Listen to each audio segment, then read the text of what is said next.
Pemirsa, pelantikan Presiden dan Wakil Presiden akan berlangsung pada 20 Oktober mendatang. Demi solidnya tim di dalam kabinet, Prabowo kini tengah menseleksi ini sejumlah nama yang digadang-gadang akan menjadi calon menteri dan juga kepala lembaga negara. Siapa sajakah mereka? Kita simak informasinya berikut ini.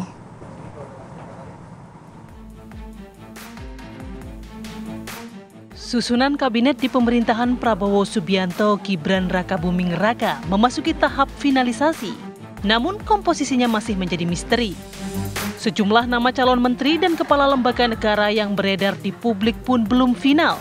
Sebelumnya, beberapa nama menteri dari kabinet Jokowi dikabarkan bakal mengisi sejumlah pos kementerian di kabinet Prabowo.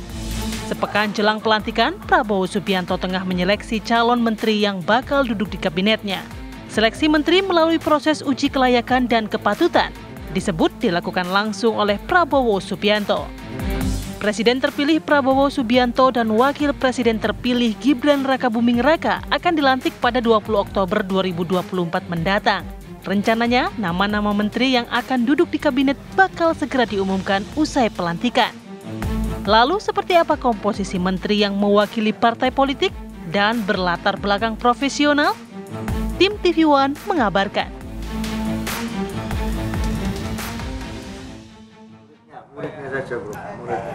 Ya, menanti komposisi kabinet Prabowo Gibran, walaupun digadang-gadang kabarnya juga kabinet Prabowo ini nantinya akan diisi oleh orang-orang profesional atau zakon kabinet. Ini menjadi hak prerogatif dari Prabowo Subianto sebagai presiden terpilih untuk memilih siapa saja siapa yang akan mendampingi atau membantunya dalam pemerintahan yang baru nantinya. Jadi zakon kabinet atau kabinet profesional, termasuk juga dari yang di luar koalisi.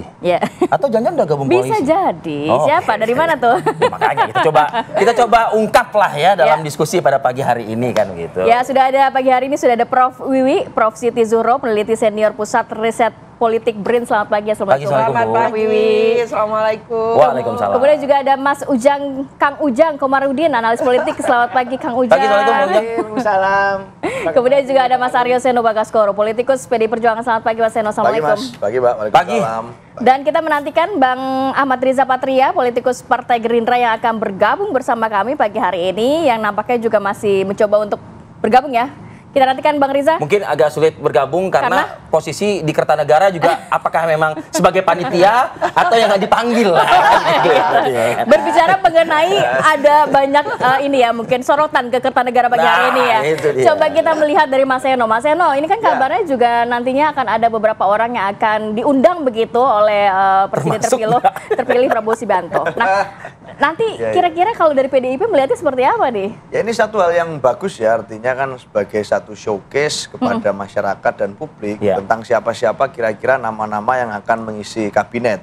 Artinya ada sosialisasi terlebih dahulu dalam tanda petik ya kepada publik, sehingga ada waktu bagi publik untuk mengecek rekam jejak masing-masing tokoh sebelum nanti dilantik pada hari H. Buat kami ini satu kesempatan yang baik untuk menganalisis karena sesuai dengan semangatnya kan zakon kabinet, artinya kementerian profesional. Kita mengapresiasi bahwa... Apresiasi ya kalau zakon kabinet ini? Apresiasi, artinya meskipun ada yang punya KTA partai politik, ya tidak berarti mengurangi fakta bahwa ada juga orang-orang partai politik yang profesional di bidangnya. Dan kalau kemudian sudah di-spill mulai dari sekarang, hamin 1 minggu, itu memberikan waktu bagi publik untuk melakukan analisis. Kalau kami melihatnya sih seperti itu. Terlepas dari persoalan apakah siapa yang dipanggil, dari mana, tapi kesempatan untuk melakukan analisis jadi satu hal tradisi yang menarik ya, dibandingkan tiba-tiba muncul di istana. Tapi kalau dari PDIP sudah ada yang diundang belum? Kami nggak tahu ya hari ini, kalau saya secara pribadi dan di internal kita. Kalau Anda mungkin tidak ke Kertanegara ya? Enggak, saya ke TV One. Secara internal itu ya, kita memang arahan ketua umum satu, itu fokus semua komponen partai memenangkan pilkada. Karena bagaimanapun itu juga hajatan yang penting dan ekspresi politik PDI Perjuangan jelas. Di daerah-daerah yang sangat strategis, daerah-daerah yang menjadi etalase politik, kita saja berani kok mengambil sikap mengajukan kader sendiri, mengambil sikap anti mainstream, dan itu memang tidak populer sebenarnya kalau melihat arus politik belakangan yang menguatkan dengan koalisi besar gitu ya. PDI Perjuangan relatif di banyak tempat Jakarta, Jateng, Jatim, Jabar itu sendirian. Artinya ekspresi politik itu konsisten dengan sikap politik kami sejauh ini. Nah, fokus Partai Arahan Ketua Umum sejauh ini adalah mempersiapkan diri untuk itu. Apakah nanti ada panggilan atau tidak, saya tidak berani berandai. Tapi kan sejumlah politisi, bahkan politisi senior juga ya. Itu menyebut-nyebut katanya ya siap bila mana diperlukan oleh pemerintahan Prabowo Gibran gitu. Ya, rumor-rumor yang mengatakan kan macam-macam gitu, wacana tentu boleh-boleh saja. Dinamika politik itu dan demokrasi kita memang mewacanakan berbagai rumor. Apalagi kalau lihat misalnya susunan komposisi kabinet, itu kan apa yang menjadi berita dan rumor di media sosial. Tanggal 14 Februari saja sudah muncul itu di medsos nama-nama yang beredar kira-kira yang mengisi siapa, nggak usah sekarang. 14 Februari pasca coblosan aja udah muncul. Sudah ada muncul. Apalagi sekarang gitu. Nah, kalau muncul nama-nama yang misalnya hari ini tiba-tiba beredar sekian minggu terakhir, katakan ada nama dari Pauli Dono Kambe, Budi Gunawan, Azwar Anas. Pak Azwar Anas, itu kan memang nama-nama yang rekam jejaknya panjang. Kena tegur nggak oleh ketum itu orang-orang itu? Namanya wacana, masa mau ditegur? Itu kan boleh-boleh saja. Tetapi apakah nanti ada arahan atau dari ketum atau tidak? Sejauh ini kalimatnya ini ya yang saya dengar ya, memang belum ada. Nah, tapi saya nggak menyalahkan bahwa nama-nama itu beredar. Memang beliau-beliau ini punya kaliber kalau bicara memimpin roda pemerintahan gitu. Kita ke Bang Riza. Mbak Wiwi dan Kang Ujang, ada Bang Riza yang sudah gabung ya. Kita ke Bang Riza terlebih dahulu. Bang Riza, Assalamualaikum. Selamat pagi Bang Riza. Assalamualaikum. Salam. Bang, lagi sibuk ya Bang ya? Di Kertanegara Bang? Enggak Bang? Enggak, di rumah. Oh, di rumah Bang. Bang, hari ini agenda sebagaimana yang disampaikan oleh Sufmi Dasko ya Bang ya. Jadi H-5 kabarnya gitu ya, H-5 ini tanggal 14-15 akan ada pemanggilan gitu ya terhadap beberapa calon menteri Bang. Nah, kita mohon konfirmasinya Bang Riza. Ya, memang beberapa waktu lalu Pak Dasko sudah menyampaikan akan ada pemanggilan ya, beberapa nama calon menteri yang akan di fit and proper test oleh Bapak Prabowo Subianto, Presiden terpilih secara langsung ya. Namun mengenai kepastiannya, saya sampai hari ini belum tahu. Biar kita tunggu sajalah dalam beberapa waktu ini. Saya sendiri tidak ingin mendahului ya, karena ini biar nanti publik tahu langsung ya, jangan dari saya begitu, dan juga bisa menyaksikan nanti siapa saja umpamanya yang kelihatan umpamanya dipanggil begitu, biar nanti publik tahu melalui media ya mengenai persisnya kapan, waktunya, harinya, jamnya, dan siapa saja. Saya sendiri belum tahu secara pasti ya, jadi kita tunggu saja saya kira dalam beberapa waktu ke depan. Sekalipun kita tahu ya bahwa Pak Prabowo sudah juga menyampaikan di beberapa waktu, seperti beberapa hari di acara PKB, bahwa ada calon-calon menteri ke depan itu dari menteri-menteri yang sekarang memang menjabat sebagai menteri di era Pak Jokowi ya. Itu sudah disampaikan langsung oleh beliau ya.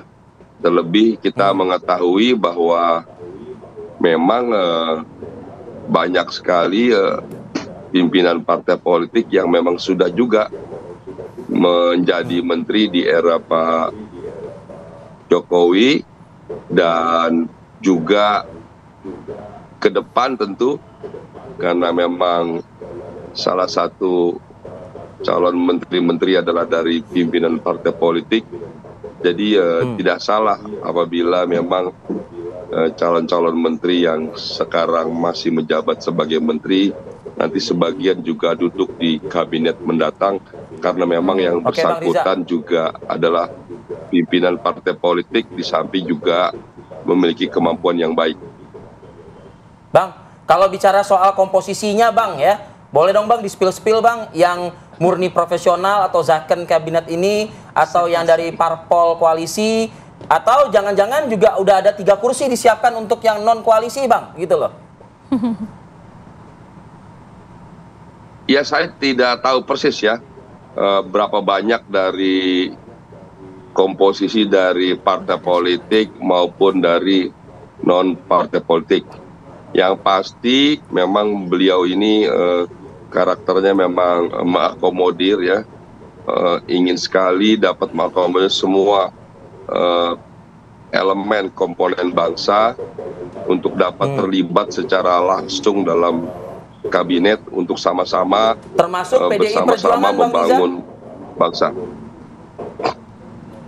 Ya, kalau terkait PDIP Perjuangan, yang pertama memang Pak Prabowo kan memang karakternya ingin mengedepankan persatuan dan kesatuan ya. Ingin proses politik ke depan itu kondusif. Ingin semua ya, semua yang memiliki potensi, apalagi memiliki kontribusi yang baik itu, yang dapat memiliki kontribusi baik itu terlibat dalam pembangunan ke depan. Terkait PDIP, tentu PDIP adalah partai politik pemenang pemilu, memiliki pengalaman yang panjang, dan tentu kita semua ingin semua elemen bangsa termasuk PDIP bisa terlibat membangun bangsa. Namun apakah nanti berada di dalam proses pembangunannya, apakah di luar, nah saya kira kita tunggu saja nanti hasilnya bagaimana terkait dengan pertemuan nanti Pak Prabowo dengan Ibu Megawati ke depan. Saya kira salah satunya mungkin itu akan dibahas. Kontribusi PDIP tentu pasti besar terhadap bangsa negara, tapi apakah di dalam atau di luar kita tunggu saja saya kira. Oke, baik. Kita nantikan saja begitu. Prof Wiwi, sebelum masuk ke dalam zakon kabinet Prabowo Subianto, kita melihat dulu ada beberapa nama yang mungkin nanti akan diundang untuk ke Kertanegara. Kalau Prof Wiwi melihatnya kenapa saat ini seakan ada sosialisasi begitu ya, kan calon-calon menteri yang nantinya mungkin akan dilantik atau tidak akan dilantik begitu kan? Gitu ya, harus dulu bertemu, harus dulu juga diketahui publik dan fit and proper test begitu ibaratnya. Harus seperti itu dulu. Iya, ada resiko ya kalau menurut saya mengatakan zakon kabinet itu. Betul-betul harus ada konsistensi gitu ya. Ada komitmen dari Pak Prabowo kalau mengatakan ke publik luas dan ditunggu-tunggu sekarang ini. Zakon berarti betul-betul orang yang ahli, orang yang profesional, bukan masih pemula, masih uji coba gitu. Lalu diangkat, nanti terus berhentikan, diangkat lagi, jangan seperti jadi itu. Jadi bukan manasin mesin lagi tapi udah gigi 5 gitu ya. Iya, jadi sudah paham betul karena itu komitmennya. Karena blueprint yang ingin diimplementasikan Pak Prabowo itu besar sekali. Tidak hanya menghadirkan Indonesia di fora internasional, tapi bagaimana membawa Indonesia terbang ke internasional, domestiknya masih pelepotan kan gitu. Jadi domestik ini yang dibenerin dulu gitu ya, menurut saya. Masalah sosial ekonomi, sosial politik, sosial budayanya, hukumnya gitu ya. Ini ditata betul, diletakkan orang-orang yang tepat sesuai dengan istilah tepat itu dari zakon. parpol atau memang profesional murni gitu? Saya tidak membedakan ya. Ini ada orang partai yang bisa protes gitu. Cuman memang bedanya seorang profesional, seorang yang mumpuni, dia adalah kader partai, itu pasti bendera dia itu tidak sendiri. Panjang ini ya, saya adalah rumah saya partai ini dan sebagainya. Kepentingannya juga ada tarikan-tarikannya. Nanti di pesan-pesannya juga ada. Tapi kalau profesional murni, dia bukan kader siapapun, dia melenggang aja. Artinya ada dong kaitannya pernyataan Pak Prabowo yang katanya kalau kader-kader dari parpol ini tuh pemburu rente APBN katanya. Iya, begitu. Maka jangan lagi dibebani pada politisi tadi yang menjadi pembantu presiden untuk mencari uang, kan kasarnya seperti itu. Maka menurut saya Pak Prabowo meletakkan saja orang-orang ahlinya tadi itu, khususnya untuk kementerian yang memang membutuhkan ekspertis tinggi dan tidak gampang ditarik-tarik ke Menq, harus orang benar-benar tidak partai lah kan gitu. menurut saya juga untuk Kemenpan RB gitu ya, yang ngurusin tentang PNS ini ahlinya betul, kan gitu ya. Untuk desa lagi itu ya. Ahlinya jadi tidak ditarik-tarik nanti sambil kampanye ke bawah dan sebagainya, kan gitu. Jadi menimbulkan fitnah dan sebagainya gitu ya. Nah itu yang mungkin untuk posisi-posisi strategis yang harus betul itu jadi pundi-pundi NKRI lah kan gitu. Kang Ujang, nanti kita sambung lagi ya, melihat dari Kang Ujang seperti apa, karena zakon kabinet ini sebenarnya juga pernah dilakukan di era pemerintahan Soekarno begitu ya, tapi roboh juga karena instabilitas politik. Lantas bagaimana Prabowo Subianto memilih orang yang profesional, mungkin juga berasal dari partai politik untuk menjaga stabilitas politik, tapi juga tetap menjaga profesionalnya. Kita akan sambung lagi di segmen berikutnya ya. Tetap bersama kami di Apa Kabar Indonesia Pagi. Buktikan nanti omonganku salah. Kayaknya seru banget nih obrolan di belakang layar begitu ya. Enggak, yang obrolannya seru tuh gini. Tadi kan kita kan spill kan 3 nama, Mas Seno kan tadi kan juga nyebut 3 nama. Enggak taunya dipanggil hari ini tuh Seno taunya. Enggak kayaknya ya. Aku di TV One Kalau karena milenial. Oh, milenial. Saya mau ke Kang Ujang. Kang Ujang, kalau berbicara mengenai komposisinya, sebenarnya kan nggak mungkin semuanya juga harus profesional non partai begitu ya, tapi kan juga pasti ada juga lah, kita tahu biasanya jatah-jatah menteri ini jatah-jatah partai politik. Nah, harus seperti apa ini komposisinya, kemudian pemilihan orang-orangnya sendiri? Ya, saya melihat dilema ya. Pak Prabowo di satu sisi ingin memformula kabinet yang zakon tadi. Tapi di saat yang sama ada power sharing, ada akomodasi kekuatan partai dilema politik. itu ya. Ini tidak bisa dinafikan soal ini. Saya sepakat dengan Prof. Siti Zuhro ya, senior yang membanggakan saya ya. Dalam konteks kita membangun konstruksi kabinet, saya harus melihat dulu satu figurnya, tidak figur. Karena begini, tadi disepil di belakang layar bahwa sejatinya kalau kita ingin membangun pemerintahan yang bersih, maka ya kita kriterianya dulu. Seperti apa? Pertama, integritas. Sepakat juga dengan Prof. Wiwi ya, bahkan kalau kita itu negara yang korup, maka ya cari sosok yang berintegritas. Oleh karena itu kita lihat nanti tanggal 20, figurnya, tokohnya, orangnya yang jadi menteri itu berintegritas nggak? Kita tunjuk aja satu-satu, kita nilai. Itu paling ke atas tuh ya. Yang kedua, kalau kita formasinya adalah zakon kabinet, maka kapasitas atau keahlian, kepakaran harus dimiliki. Kalau saya kan orang santri, kalau ada istilah mufrodat tuh, ida wusidatil andru ila gori arhi pang tadirusa'a.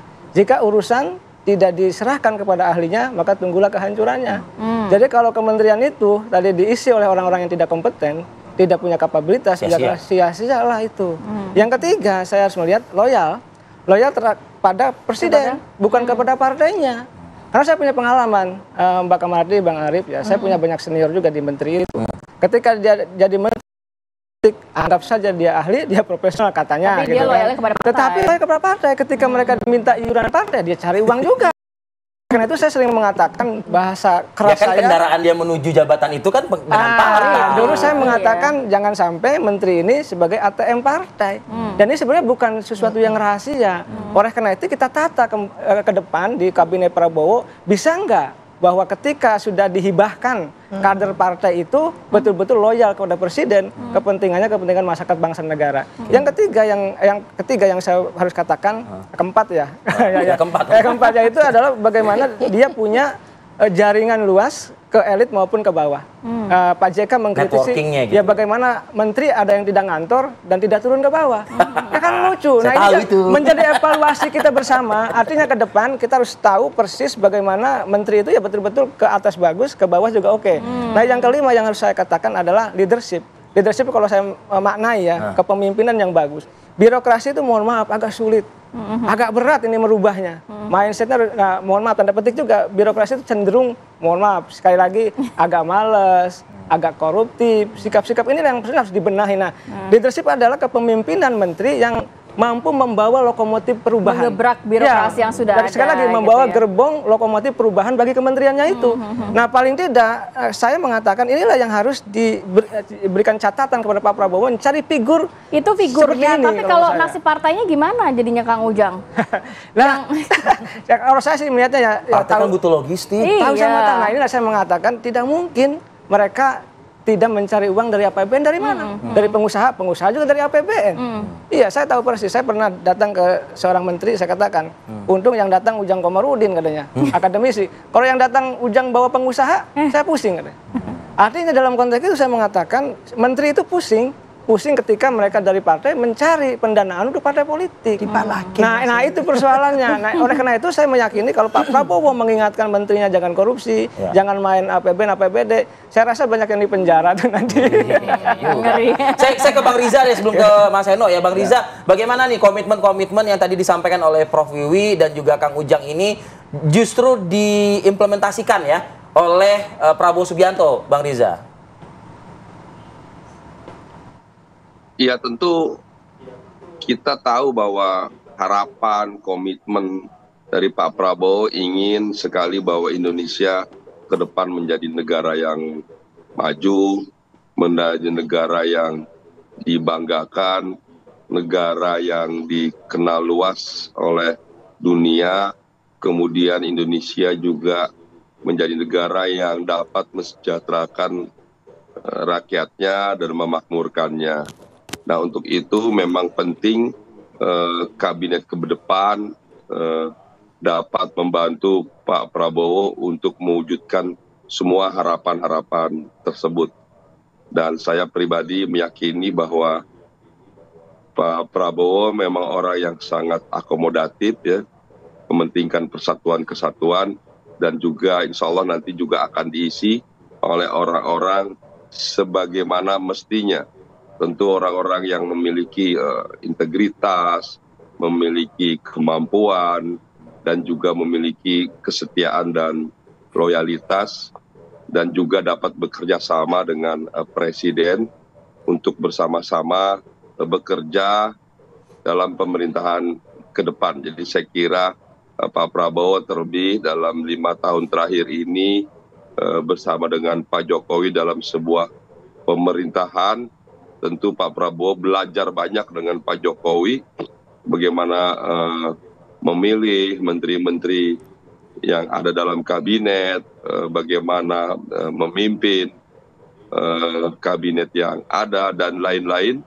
Saya pribadi meyakini bahwa insya Allah nanti siapapun nanti yang akan dipilih, ditunjuk dengan berlatar belakang partai politik atau profesional atau apapun itu, insya Allah dapat bekerja sama dengan baik dan dapat memastikan apa yang menjadi janji kampanye Pak Prabowo dan Mas Gibran dapat dilaksanakan untuk memastikan Indonesia menjadi negara yang maju, makmur, dan sejahtera. Baik, singkat sebelum saya ke Mas Heno, Bang Riza, sudahkah ada komunikasi juga oleh Bapak Prabowo Subianto kepada partai-partai dalam koalisi? Karena berbicara mengenai ini kan harus ada sosialisasi begitu ya, karena beberapa partai nggak ditinggal loh. Beberapa partai menyatakan juga ya apa, kita mungkin beranggapan apa kompensasinya kalau memang tidak dikasih jatah menteri, kemudian dikasih apa dong begitu? Ya tentu semua yang bersama-sama kemarin berjuang dalam pemenangan Pilpres, tentu beliau Pak Prabowo tidak akan pernah lupa ya. Tentu siapa saja yang memiliki kontribusi terbaik bersama-sama nanti tentu akan diajak dalam mengisi pembangunan ke depan untuk bersama-sama. Namun terkait posisinya di mana, seperti apa, dan lain-lain, saya kira nanti biar Pak Prabowo sendiri yang akan menyampaikan ya. Sejauh ini seperti kita ketahui, sudah berapa kali juga kan para menteri atau para pimpinan partai politik sudah juga sering ketemu, berdialog, berdiskusi, dan saya kira banyak hal mungkin yang dibahas di situ. Mungkin diantaranya juga bagaimana ke depan bersama-sama mengisi pembangunan ke depan untuk mengawal pemerintahan ke depan. Oke, baik. Mas Heno nih, Mas Heno agak, ya kayaknya sih posisi duduknya agak beda sih pagi ini. Karena mikirnya gini, udah beres nggak dengan tim koalisi? Saya mau masuk nih, gitu kan? Jangan gara-gara saya masuk, kocar-kacir itu koalisi itu kan gitu. Dijawabin nanti ya, kita jeda dulu. Kami kembali satu lagi.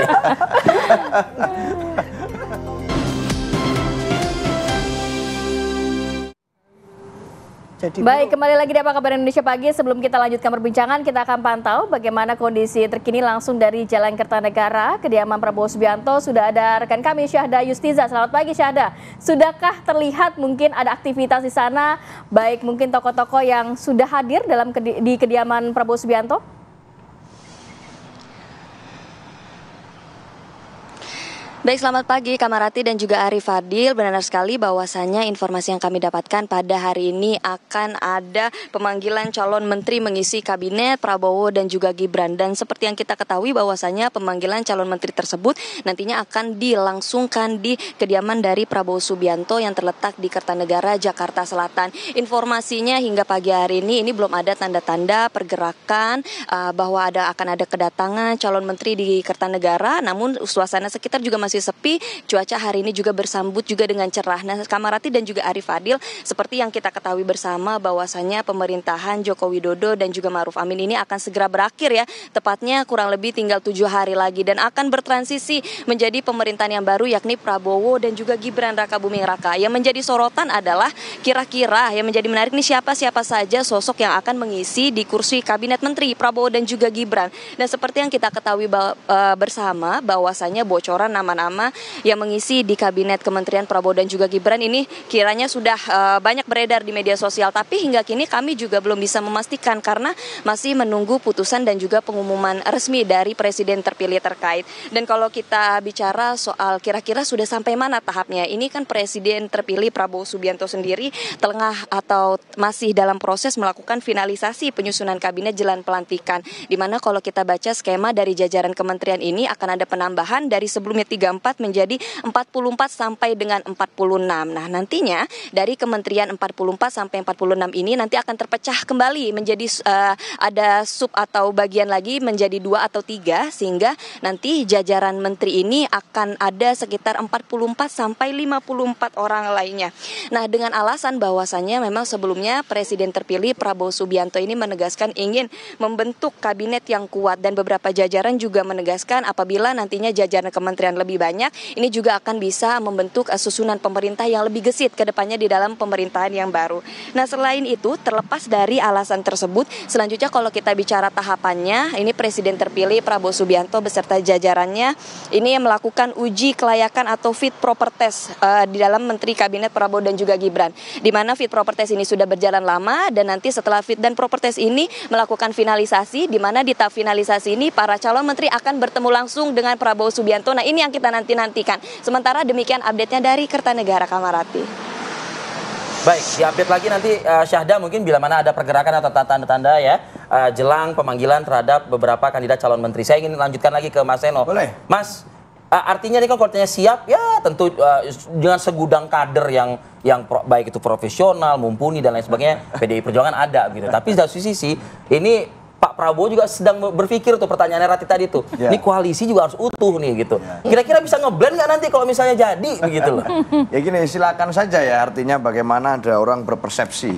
Tapi kalau dari kami, saya rasa persepsinya hanya bisa dilimit sampai ke wacana pertemuan Bu Mega dan Pak Prabowo dulu. Kapan itu Mas Eno? Nah, itu bisa kapan saja. Kan momentum timing itu kan yang mengetahui paling persis itu ya Bu Mega dan Pak Prabowo sebagai pihak yang mau bertemu. Sering saya sampaikan kalau bicara momentum, cuaca politik hari ini atmosfernya mengatakan kan sebelum pelantikan akan terjadi pertemuan. Artinya sebelum pelantikan itu hamin seminggu bisa, hamin 2 hari bisa, hamin sehari pun bisa. Bisa aja gitu. Jadi bisa kapan saja. Hamin 1 pun masih sah pertemuan itu terjadi gitu ya. Dan dalam konsep itu kami tanda itu harus ketemu dulu ya Mas ya? Enggak, begini, kami di PDI Perjuangan menanggapi dan satu suara bahwa pertemuan itu baik. Nah, persoalan pertemuan itu saja itu perlu ada kontemplasi panjang dan di dalam prosesnya kita mendengar bahwa ada pihak-pihak yang memang merasa tidak nyaman dengan pertemuan itu. Artinya pihak yang tidak nyaman itu bisa saya pastikan bukan dari kubu PDI Perjuangan, bukan juga dari kubu Pak Prabowo. Nah, pasti dari kubu yang lain. Saya nggak tahu kubu siapa gitu.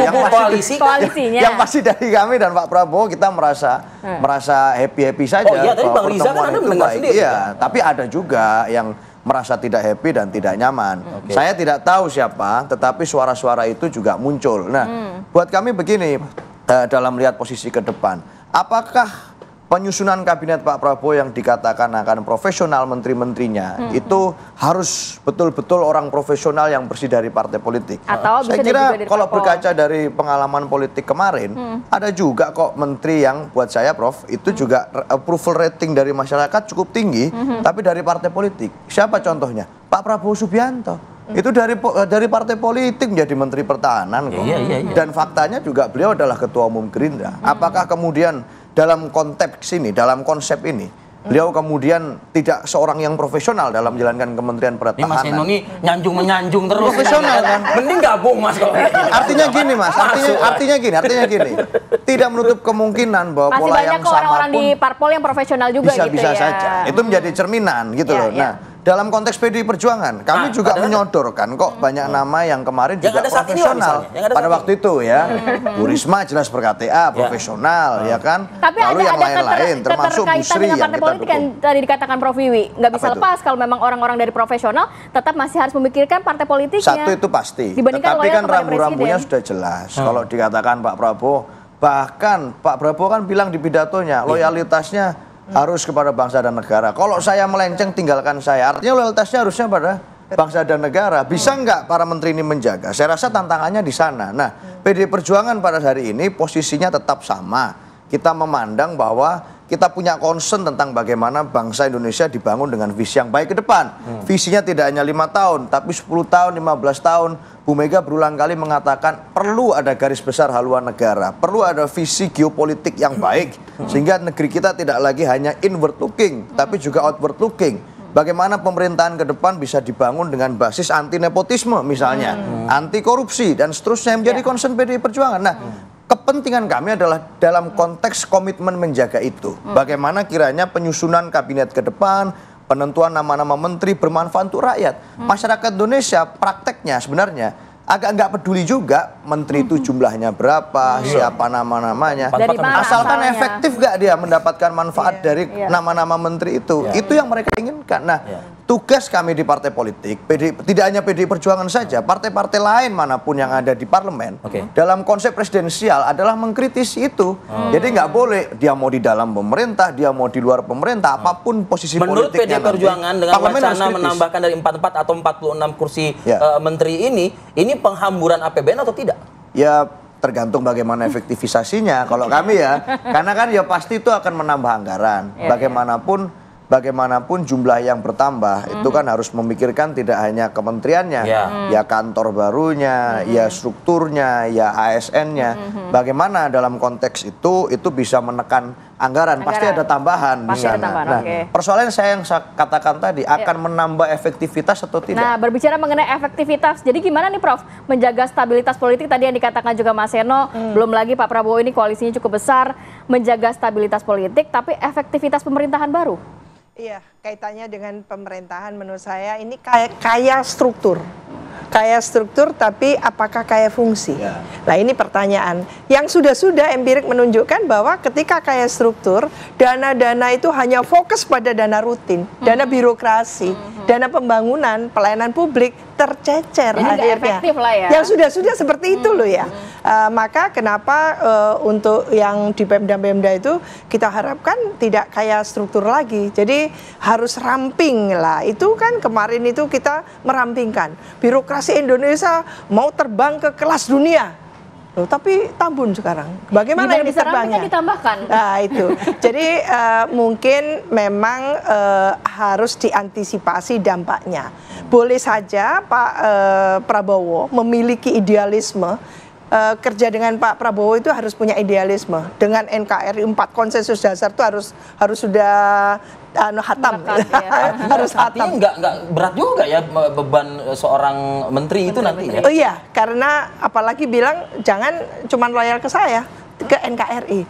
Itu artinya memang dia ingin menteri yang statementship. Tidak hanya presidennya yang statementship.